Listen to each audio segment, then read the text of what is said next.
Christmas का पर्व जब आता है तो एक प्रश्न अवश्य हमसे पूछा जाता है या हमारे सामने आ जाता है कि क्या प्रभु यीशु मसीह का जन्म हमारे हृदय में हुआ है कि नहीं। पर वास्तव में प्रभु यीशु मसीह का जन्म हमारे हृदय में होना, हमारी जिंदगी में होने का अर्थ क्या है? कौन से आयाम हैं जिनमें प्रभु का जन्म होना चाहिए? और हम ये कह सकते हैं कि वास्तव में क्रिसमस हम मना रहे हैं, आनंदित हैं, उत्साहित हैं, गीतों को गा रहे हैं, उसकी प्रशंसा कर रहे हैं, उसकी आराधना कर रहे हैं, धन्यवाद दे रहे हैं कि उद्धारकर्ता जन्मा है।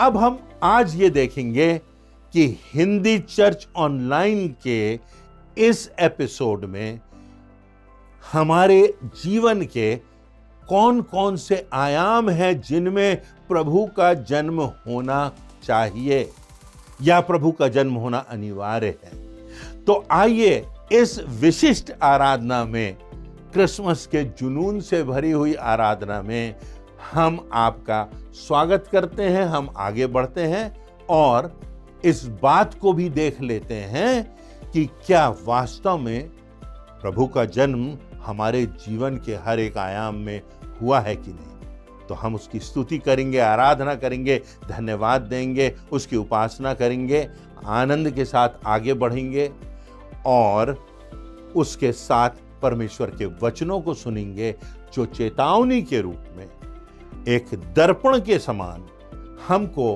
प्रोत्साहित करने के लिए और हमारे जीवन को सही दिशा में आगे बढ़ाने के लिए हमको प्रेरणा देंगे। आइए हम इस आराधना में आगे बढ़ते हैं। परमेश्वर आपको बहुतायत से आशीषित करे और ये क्रिसमस आपके लिए वास्तव में सार्थक हो सके, ऐसी हमारी प्रार्थना है। हिंदी चर्च ऑनलाइन की इस आराधना सभा में आपका पुनः स्वागत है। आपको प्रभु यीशु मसीह के मधुर नाम में जय मसीह की। हिंदी चर्च ऑनलाइन आराधना में मैं आप सभी का स्वागत करता हूं। आराधना में जाने से पूर्व हम परमेश्वर की आशीष एवं उसकी उपस्थिति के लिए प्रार्थना करेंगे। आइए हम प्रार्थना करें। स्वर्ग के सिंहासन पर विराजमान पिता परमेश्वर, आपके चरणों के नज़दीक आते हैं। विशेष धन्यवाद देते हैं हिंदी चर्च ऑनलाइन आराधना के लिए। यहाँ से जो गीतों को गाया जाता है, वचन का प्रचार होता है, उससे केवल और केवल आपकी महिमा और स्तुति होने पाए। वक्ता महोदय के लिए प्रार्थना करते हैं कि पिता परमेश्वर जब वो वचन का प्रचार करें तो केवल हम उसे सुनने वाले ना हो सके, अपने हृदय में समाहित करने वाले हो सके। विशेष प्रार्थना करते हैं बीमारों, बुजुर्गों के लिए, जवानों और बच्चों के लिए। प्रार्थना करते हैं कि जब हम ब्यारी में सम्मिलित होते हैं तो पिता परमेश्वर हम अपने मनों को जांचने वाले हो सके और अपना जीवन परमेश्वर के वचन के अनुसार चलाने वाले हो सके। पूरी आराधना को पिता परमेश्वर आपके हाथों में सौंपते हुए प्रभु यीशु मसीह के मधुर और मीठे नाम में मांग लेते हैं, आमीन। यहोवा के लिए एक नया गीत गाओ, क्योंकि उसने आश्चर्य कर्म किए हैं। उसके दाहिने हाथ और पवित्र भुजा ने उसके लिए उद्धार किया है। यहोवा ने अपना किया हुआ उद्धार प्रकाशित किया है। उसने अन्य जातियों की दृष्टि में अपना धर्म प्रकट किया है। हमारा परमेश्वर महिमा और स्तुति के योग्य है। बड़े उत्साह के साथ परमेश्वर के आदर और महिमा में हम सब कुछ गीत और कोरस गाएंगे।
जग जिसकी आ गया वो बन के ज्योति राह तकता। आ जग जिसकी आ गया वो बन के ज्योति आ गई फिर से वो खुशियाँ झूमता है जहाँ। आ गई फिर से वो खुशियाँ झूमता है जहाँ। जन्मा है इमैनुएल दूतों ने है कहा आओ चले हम उसके पीछे ले चले वो जहाँ। जन्मा है इमैनुएल।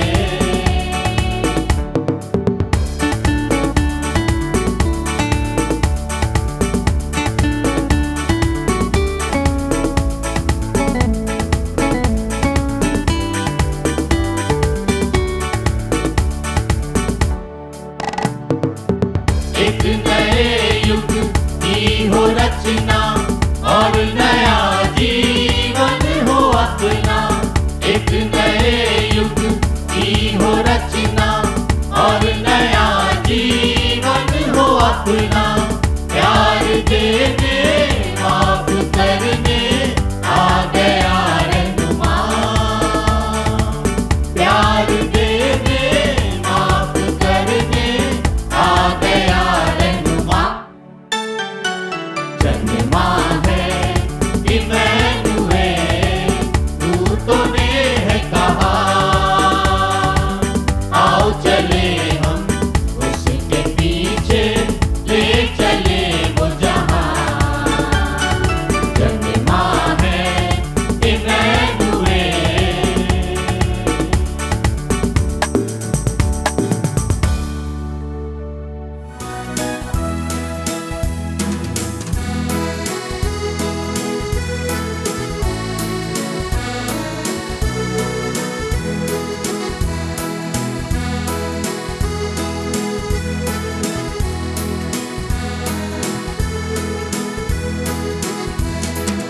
आया मसीह दुनिया में तू पापियों को बचाने को। लाए ईमान जो बेटे पर करेगा पार इस दुनिया को। दुनिया गुनाह में डूब रही थी सादिक गुमराह हो रहे थे। दुनिया गुनाह में डूब रही थी सादिक गुमराह हो रहे थे। छोड़ा आसमान बना इंसान। छोड़ा आसमान बना इंसान। मिली नजात इस दुनिया को। आया मसीह दुनिया में तू पापियों को बचाने को। लाए ईमान जो बेटे पर करेगा पार इस दुनिया को। बैतलहम के मैदानों में चरण ये रात सो रहे थे। बैतलहम के मैदानों में चरण ये रात सो रहे थे। सुना फरिश्तों की जुबान। सुना फरिश्तों की जुबान। पैदा हुआ कृष्ण निदान। आया मसीह दुनिया में तू पापियों को बचाने को। लाए ईमान जो बेटे पर करेगा पार इस दुनिया को। आलिमों ने किताबों से पढ़ी पैदाइश की तफसीर। आलिमों ने किताबों से पढ़ी पैदाइश की तफसीर। जन्मिए वो यूतों पर। जन्मिए वो यूतों पर। सारे हयात का पीछा कर। आया मसीह दुनिया में तू पापियों जाने को, लाए ईमान जो बेटे पर, करेगा पार इस दुनिया को। समुद्र की सब लहरों पर, दुनिया की सब जुबानों पर, समुद्र की सब लहरों पर, दुनिया की सब जुबानों पर, है उसका नाम, है उसका काम, है उसका नाम, है उसका काम, सारा जहां लाए ईमान। आया मसीह दुनिया में तू, पापियों को बचाने को, लाए ईमान जो बेटे पर, करेगा पार इस दुनिया को।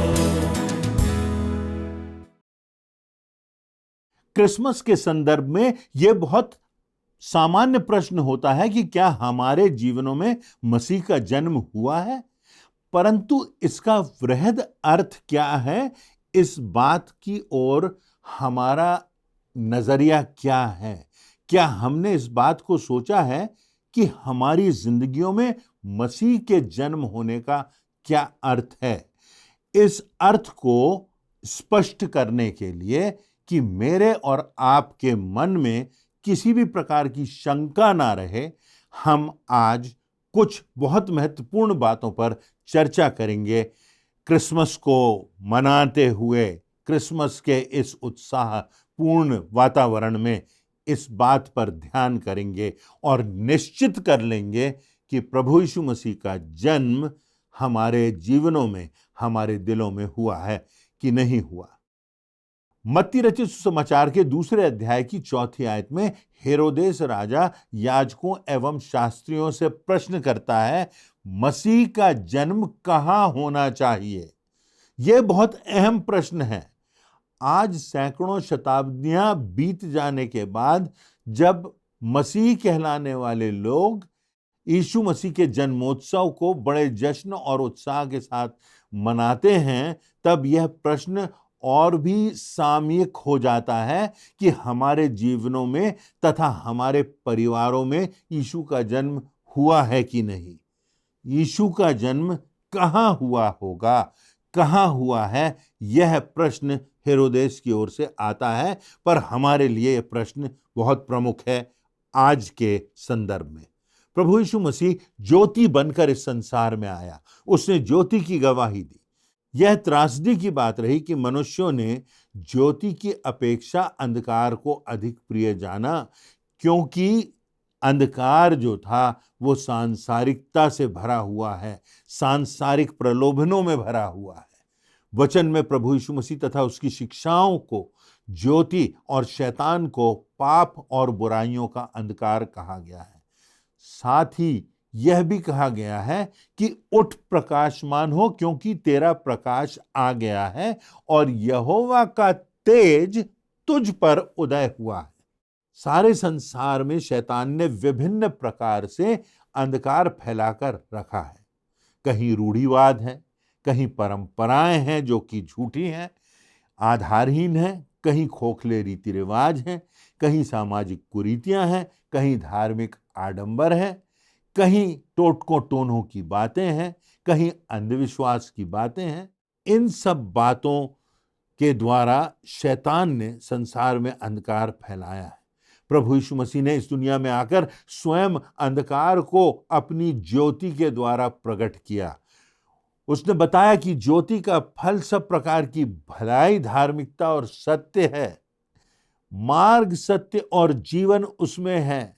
उसके बिना मनुष्य की नियति इस संसार के अंधकार अर्थात पापों के अंधकार में भटकते रहना है और इस संसार के पार अनंत विनाश, नरक के घोर अंधकार में अनंत दंड के लिए भटकना है। आज यहां तक कि कई लोग जो मसीह होने का दावा करते हैं, कई लोग जो ऐसी संस्थाएं और संगठन भी चलाते हैं जो कि मसीही होने का दावा करती हैं, उनमें भी ये अंधकार भर गया है और प्रभु यीशु मसीह की ज्योति धूमिल होती हुई दिखाई देती है। प्रभु यीशु मसीह का आदेश है कि तुम जगत की ज्योति हो, तुम्हारा उजाला मनुष्यों के सामने इस प्रकार चमके कि वे तुम्हारे भले कार्यों को देखकर तुम्हारे पिता की जो स्वर्ग में है महिमा करें। इसलिए आवश्यक है कि हम जान लें कि मसीह का जन्म क्या हमारे जीवनों में हुआ है और जीवनों के किन किन आयामों में हुआ है, या ऐसे क्षेत्र अभी भी हैं जिनमें अंधकार छाया हुआ है। हमारे जीवनों में हर क्षेत्र में व्याप्त अंधकार पूरी रीति से इस क्रिसमस में दूर हो सके, यही हमारी प्रार्थना है, जिससे हमारा यह मसीह का जन्मोत्सव मनाना सार्थक हो सके और अनंत आशीष का कारण ठहरे। हम अपने मूल प्रश्न पर विचार करें कि मसीह का जन्म कहाँ होना चाहिए। कुछ बातों की ओर हम देखेंगे। मसीह का जन्म हमारे हृदय में होना चाहिए। हम स्वयं को मसीह तो कहते हैं, परंतु क्या हमारे जीवन में, हमारे हृदय में मसीह की प्राथमिकता है? यदि उसका जन्म हमारे दिल में हुआ है तो वहाँ प्रेम होना चाहिए, क्षमा होना चाहिए, शांति होना चाहिए, आनंद होना चाहिए, धीरज होना चाहिए, कृपा और भलाई होना चाहिए।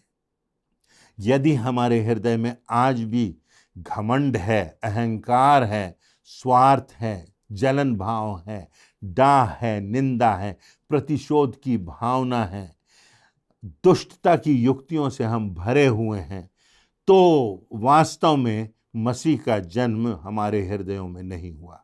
इसलिए हमको देखना है कि कहीं हमारी गवाही धूमिल तो नहीं हो गई और हम आत्म केंद्रित होकर संसार के अंधकार में तो आज भी नहीं फंसे हुए हैं और संसार के मापदंडों के अनुसार तो नहीं जी रहे हैं। दूसरी बात, मसीह का जन्म हमारी देह में होना चाहिए। हमारी देह को पवित्र आत्मा का मंदिर कहा गया है।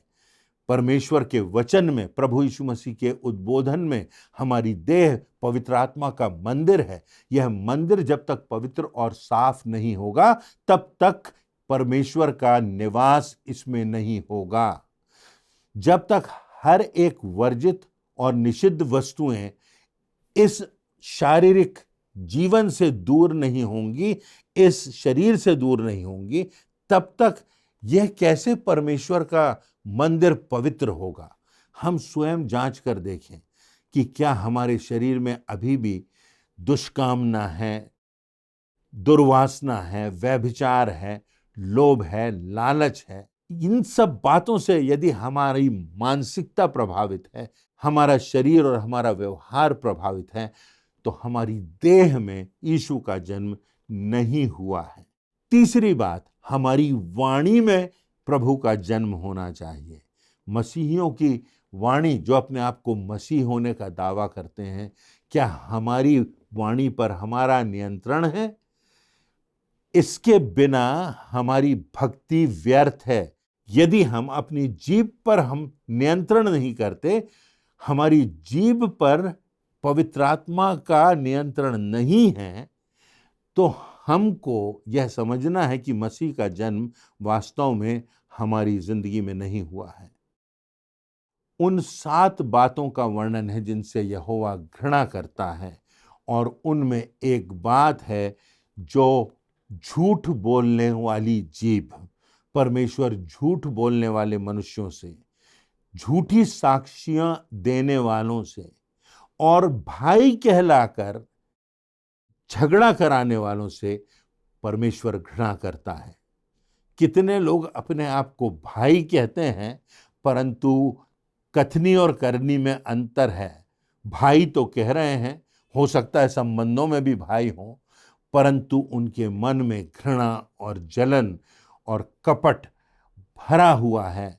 उनकी वाणी में अपने भाई के प्रति भी अपशब्द निकलते हैं। तो हमको फिर से अपनी वाणी की जांच करना है, स्वयं जांच कर देखना है कि कहीं हम संसार के व्यर्थ बकवादों में, मूर्खता और अज्ञानता के विवादों में, दुष्टता में, छल कपट की बातों में, षड्यंत्र रचने वाली बातों में, बुराई करने वाली बातों में, अपशब्द कहने वाले जीवन में, इन सब बातों में तो हम नहीं पड़े हैं। इन सब बातों के आदी तो हम नहीं हो गए हैं। हमारी वाणी से सुनने वालों के जीवन क्या आशीषित हो रहे हैं, अनुग्रहित हो रहे हैं, प्रोत्साहित हो रहे हैं? हमारी वाणी से सुनने वालों के जीवन में निराशा दूर हो रही है? हमारे वाणी से ऐसा प्रतीत होता है जैसे मानो परमेश्वर बातचीत करता है और परमेश्वर हमारी वाणी को अपना माध्यम बनाता है। अगर ऐसा नहीं है तो हमारी जिंदगी में प्रभु यीशु मसीह का जन्म नहीं हुआ। चौथी बात, हमारे आचरण में, हमारे व्यवहार में, जो अपने आप को मसीह कहता है और उसके जीवन में मसीह की शोभा प्रकट नहीं होती, मसीह का तेज, उसकी गवाही प्रकट नहीं होती, तो फिर हमको एक बार अपने जीवन को देखना है। लिखा हुआ है, इसी से परमेश्वर के संतान और शैतान के संतान जाने जाते हैं लोग। जो कोई धार्मिकता पर आचरण नहीं करता वह परमेश्वर की ओर से नहीं, और वह भी जो अपने भाई से प्रेम नहीं करता। स्वयं जांचें कि अपने आचरण से कहीं हम मसीह के क्रूस के शत्रु तो नहीं, कहीं हम अपनी निर्लज्जता की बातों पर घमंड तो नहीं करते, कहीं हमारा आचरण, हमारा व्यवहार परमेश्वर के मूल्यों से प्रभावित है, हमारे व्यवहार से वो प्रकट हो रहे हैं कि नहीं, या हम सांसारिकता के मूल्यों और मापदंडों पर चल रहे हैं।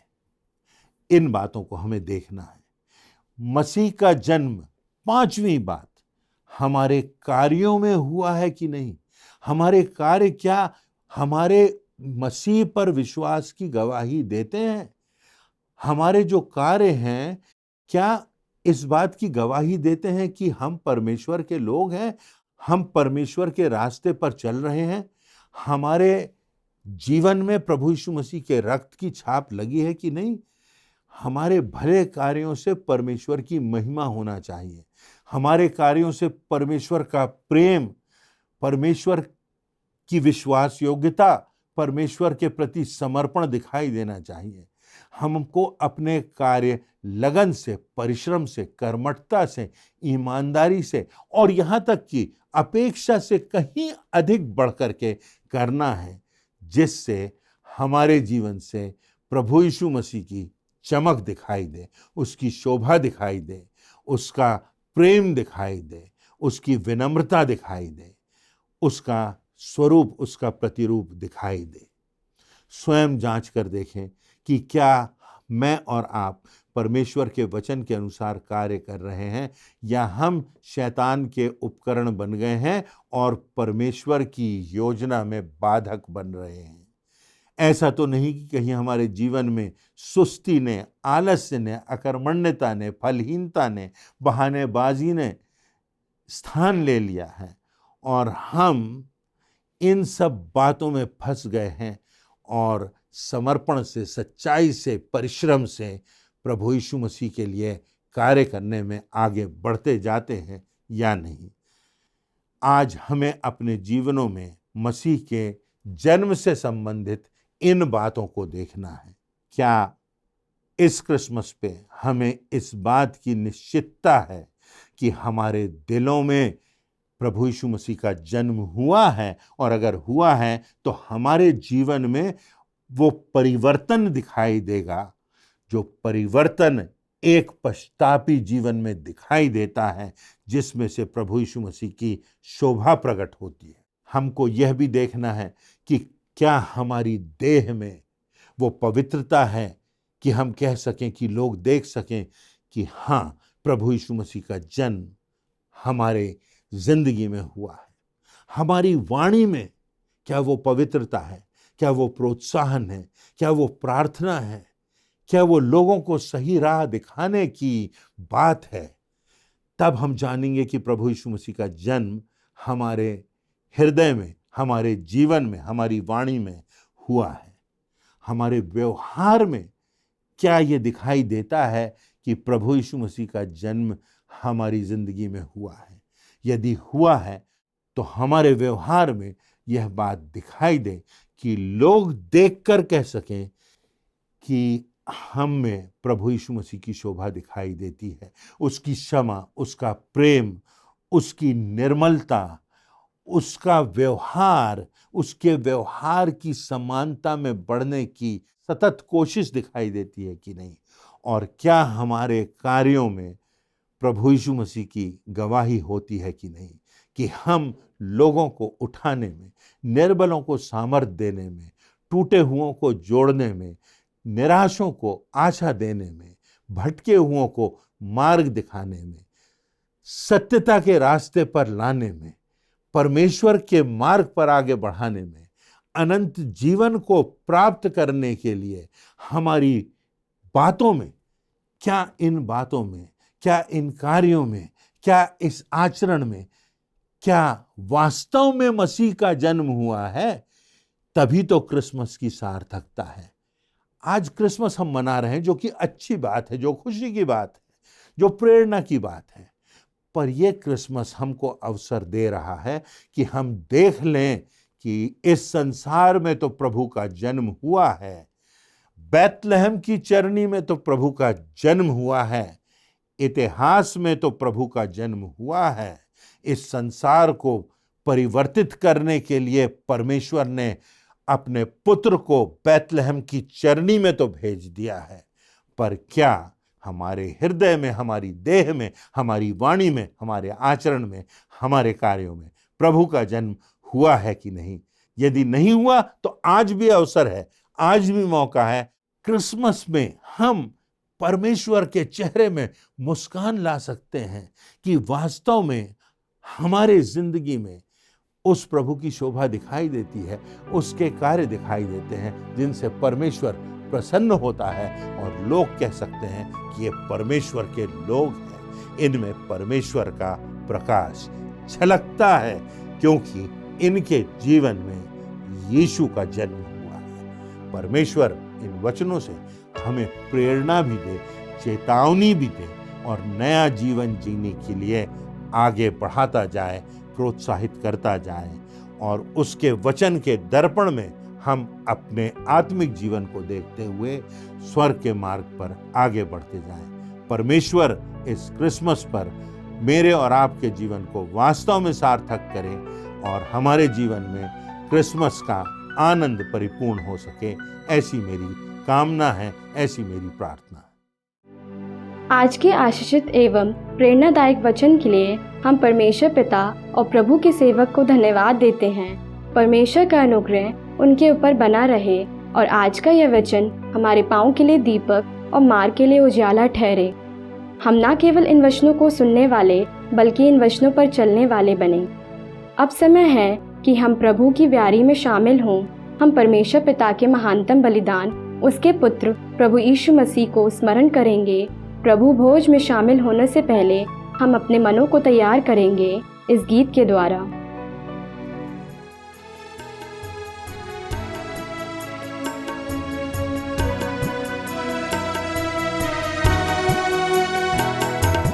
क्रूस के पास तू मुझे रख, यीशु प्यारे त्राता, पापी वहाँ सोते से मुक्त में मुक्ति पाता।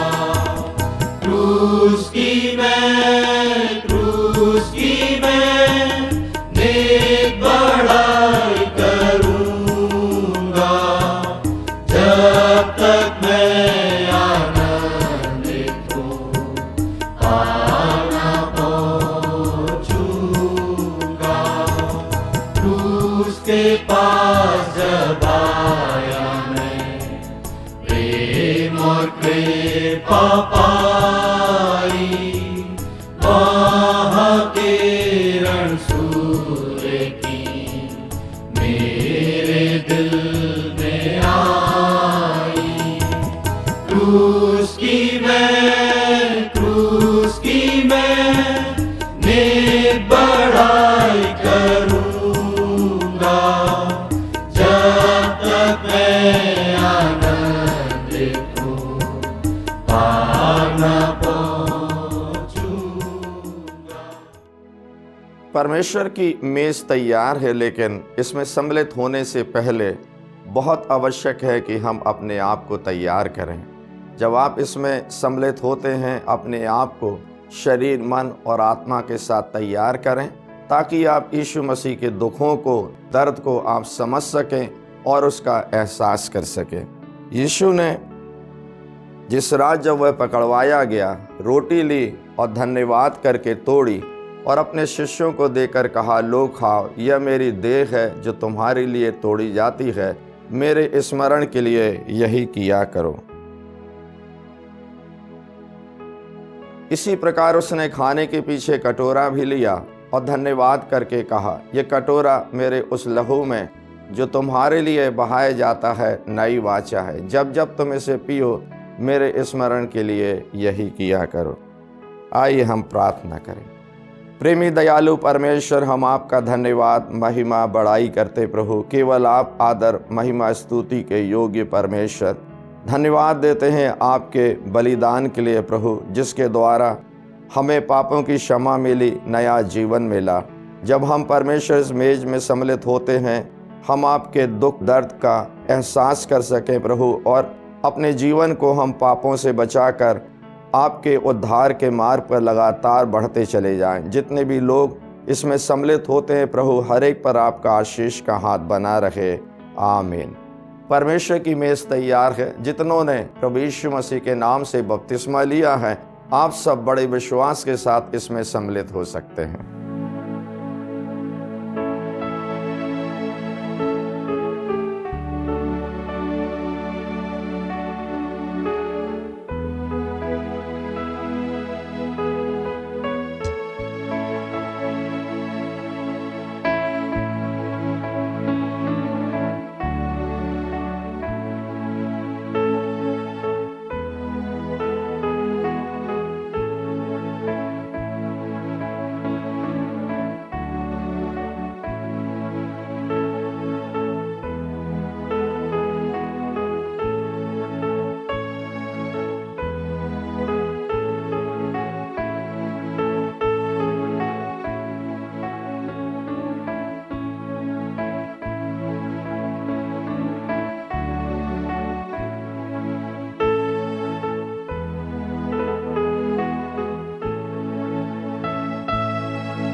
परमेश्वर पिता का धन्यवाद आज की सुंदर आराधना के लिए।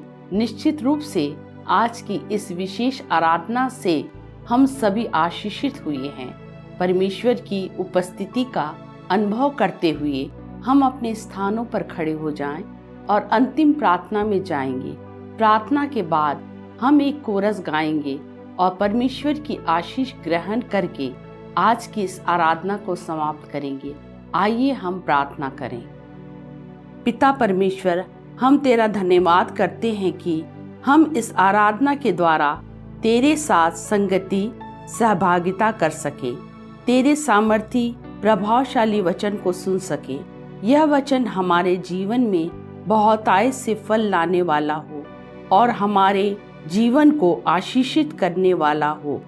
हम तेरी मेज में शामिल हो सके, अपने जीवन का मूल्यांकन कर सके, आशीषों स्वरूप अपनी भेंटें तुझे अर्पित करने वाले हो सके। अस्वस्थ लोगों के लिए प्रार्थना करते हैं, उन्हें तेरे द्वारा चंगाई मिले। आने वाले सप्ताह तेरी सुरक्षा हम सबों पर बनी रहे। पिता परमेश्वर, हमारे चिंतन, व्यवहार, कार्य, वाणी, चाल चलन, हर बात से तेरी शोभा दिखाई दे। हम अपनी इस विनती को तेरे ही इकलौते बेटे प्रभु यीशु मसीह के नाम से मांगते हैं। आमीन। पवित्र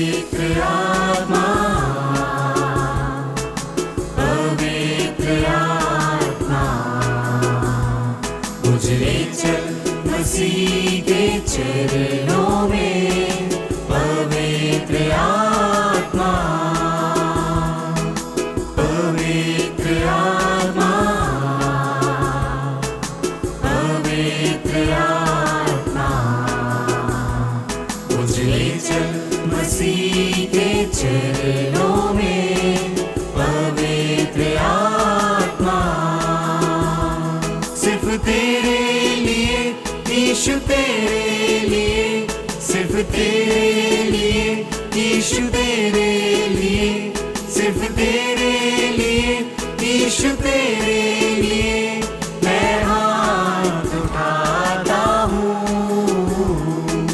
घुटने टिका कर, सर झुका कर, हाथ उठाता तेरे लिए, घुटने टिका कर, सर झुका कर, हाथ उठाता तेरे लिए, सिर्फ तेरे लिए यीशु, तेरे लिए, सिर्फ तेरे लिए यीशु, तेरे लिए, सिर्फ तेरे लिए यीशु, तेरे लिए मैं हाथ उठाता हूँ।